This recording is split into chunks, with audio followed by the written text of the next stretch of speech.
Sí, adelante, diputado.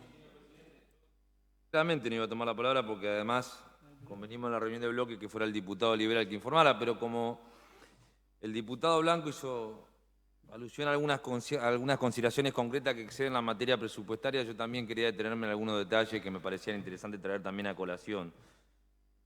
Porque además lo bueno de este momento político es que el espejo está colocado delante de nosotros y la realidad inmediata, pasada, puede verse con facilidad. No nos hemos alejado tanto del 2019 o del 2007 para perder la memoria de las cosas que ocurrieron en la provincia de Santa Fe.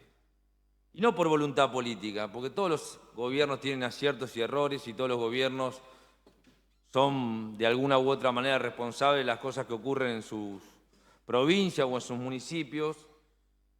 Y como el diputado preopinante hacía alusión a que había momentos y renuncias, yo creo que vale la pena también destacar algunas situaciones porque, bien lo dijo el presidente de bloque del socialismo, hay que ver no hacia dónde van, sino desde dónde vienen.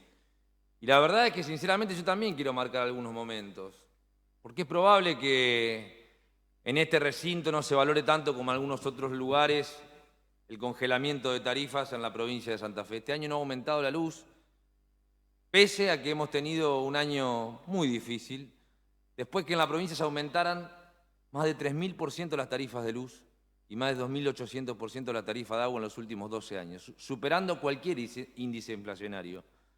El índice del INDEC, con K, al que en tanto desconfiaban, o el índice Bullrich, que ha sido referencia permanente de cual medio de comunicación atacado al gobierno de Cristina Fernández de Kirchner o el de Néstor Kirchner. Más de 2.800% el aumento de agua, por encima de cualquier costo de vida, por encima de cualquier salario promedio de los trabajadores públicos y privados, en la provincia de Santa Fe, en la misma que administraron hasta el 11 de diciembre del 2019, quienes hoy están conduciendo la oposición en la provincia de Santa Fe.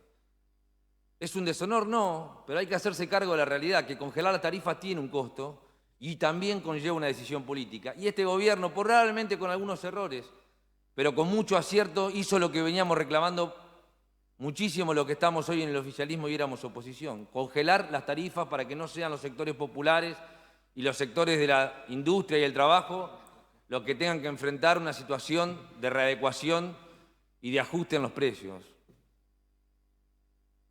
Y me parece que es una decisión que no se pone en valor. Y me parece que es una decisión que implica básicamente una respuesta política por parte de la provincia y también un reflejo presupuestario para el 2020 y el 2021. Presupuesto que no vale la pena volver a destacar, como han dicho otros diputados y diputadas preopinantes, no es un presupuesto que hayamos hecho nosotros, el de la actualidad. Quiero destacar también algunos números que me parecen interesantes, porque sin pandemia, o por lo menos sin una pandemia o una crisis sanitaria como la que estamos viviendo, según los datos oficiales del INDEC, que ya no manejaba nuestro gobierno, sino el gobierno que se fue, digo el de Mauricio Macri, en la provincia de Santa Fe, entre el año 2016 y el año 2018, se cerraron 2.726 empresas, de las cuales 263, casi el 10%, son o eran industrias. Una crisis fenomenal, mientras funcionaba por la galería el Consejo Económico y Social, ámbito que valoramos, pero que evidentemente a la luz del resultado de las políticas económicas nacionales no pudo frenar la embestida de las políticas salvajes neoliberales. Digo esto porque si tanto valen las formas y tanto valen los programas, valdría también la pena que esos programas incidan realmente y eficazmente en la realidad. Y ni el Consejo Económico Social, vuelvo a repetir que es un ámbito que ponderamos, y ninguna política provincial, con la llamada teoría, o como le gusta decir al diputado Blanco, el plan, en este caso Contigiani, cuando era ministro de Producción, pudo frenar lo que fue el desgajamiento, el desmembramiento, el industricidio que se produjo en la provincia de Santa Fe de la mano de Mauricio Macri. ¿Cuál fue la respuesta del gobierno provincial? Suscribir un pacto fiscal. Con buena fe, por supuesto. ¿Pero a qué escenario nos llevó? Bueno, según nuestra perspectiva, el peor de los escenarios. Una provincia que acompañó, bajo promesa del cumplimiento de la deuda exigible por parte de la provincia de Santa Fe con la ANSES, al peor de los mundos fiscales, económicos y sociales, de la mano de Mauricio Macri y el gobierno de Cambiemos desde el año 2015, diciembre del 2015, a diciembre del 2019. Y por supuesto, señor presidente, que no hay responsabilidades en todo lo que ha ocurrido de las gestiones anteriores, porque uno no puede descontextualizar el país en el que vive y las cosas que suceden. Como tampoco fue mérito exclusivo de los gobiernos provinciales anteriores la situación que los argentinos y las argentinas pudieron vivir gracias a las políticas nacionales. Pareciera mentira que en Santa Fe gobernaba el Frente Progresista Cívico y Social, que hacía las cosas bien, pero nuestro gobierno nacional, que dirigía la macro y la micropolítica económica, que había acordado con los bonistas, que había cancelado la deuda externa, que había hecho crecer el sueldo de los jubilados, que había hecho crecer de vuelta el sueldo de los maestros, que había tenido una ley de educación, que volvió a generar más de 2 millones de puestos de trabajo en 3 años, bueno, parece que las políticas nacionales no llegaban a la provincia de Santa Fe. Entonces, contextualizar o descontextualizar, según nuestra humilde creencia, puede llevar a cometer algunas injusticias con la historia. Porque si descontextualizáramos, tendríamos que decir, y hablando de renuncia, que al ministro de Seguridad del doctor Antonio Bonfatti, el doctor Leandro Corti, lo echaron como un perro porque no podía supuestamente garantizar la presencia de la barra brava de Rosario Central para jugar un partido con River Plate en cancha de Colón de Santa Fe. Y fíjese si lo contextualizáramos por la enorme crisis que en materia de seguridad atravesaba la provincia de Santa Fe. Será por eso que tenemos que contextualizar que cuando votamos en esta misma Cámara la ley que creaba el organismo de investigación judicial y en el medio de una revuelta de intentos de sedición policial se vetaron prácticamente la mayor parte de los artículos a pedido de las propias fuerzas para poder levantar el intento de sedición del gobierno de Antonio Bonfatti. Y ni hablar de otros casos, tristemente célebres, como el caso del comisario Tognoli, que no renunció, se dio directamente a la fuga.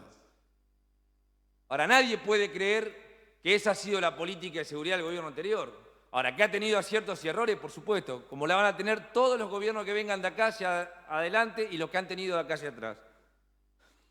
Por eso, señor presidente, yo creo particularmente que no se puede descontextualizar o llamar tan livianamente a construir un gobierno con equipos si uno no tiene en cuenta el contexto económico, político y social en el que estamos viviendo.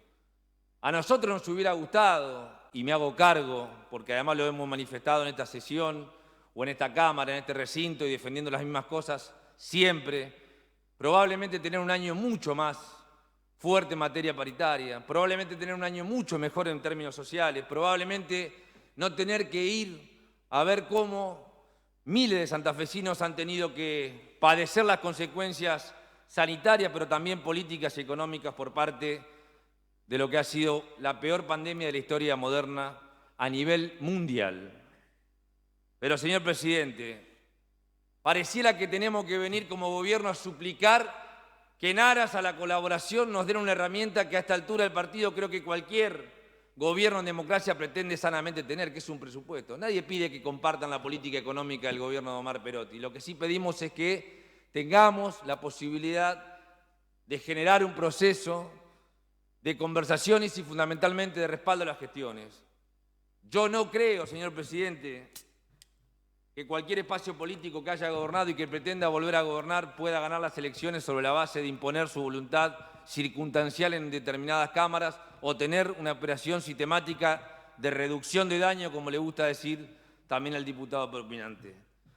Yo creo, señor presidente, que si esta legislatura, si la política santafesina, e incluido el gobierno y el Poder Ejecutivo, no tienen para con la sociedad un acto de reparación desde lo político, un acto de sanación desde el valor de la palabra y la consecución de los hechos, ya no es el gobierno de Perotti el que va a correr serio riesgo de tener un deterioro frente a la sociedad. Vamos a ser nosotros, la clase dirigente, lo que vamos a tener que dar explicaciones qué carajo estábamos haciendo cuando las cosas pasaban frente a la ventana de nuestra casa. Gracias, señor presidente. Gracias, diputado.